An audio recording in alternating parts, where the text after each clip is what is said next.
আজকে তোমাদের সাথে শেয়ার করবো চট্টগ্রাম সমুদ্র সৈকত দেখতে কিরকম। তো দেরি কিসের, লেটস গো। হ্যালো ভিউয়ার্স, আসসালামু আলাইকুম। ওয়ালাইকুম আসসালাম। আচ্ছা গাউস রবিন ভাই মুখ থেকে আমরা শুনে নেই কোথায় যাও। সবার আসি বাট আরেকটু যেতে যাচ্ছে আর কি গভীরে গভীর দিকে যাচ্ছি। এসে আমরা বিকেলে মুহূর্তটা উপভোগ করার জন্য সমুদ্র সৈকতে চলে আসলাম।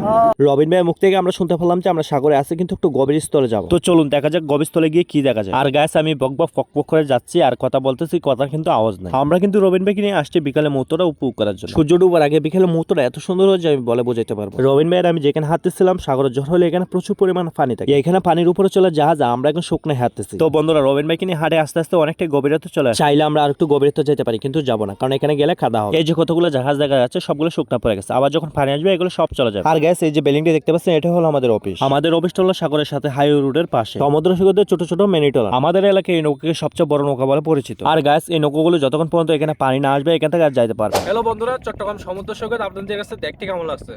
আর যদি আপনারা এই প্রথম সমুদ্র সৈকত দেখে থাকেন তাহলে আমার ভিডিওতে একটা কমেন্ট করবেন। আর যদি ভিডিওটা ভালো লাগে অবশ্যই একটা শেয়ার করে দিবেন। ধন্যবাদ।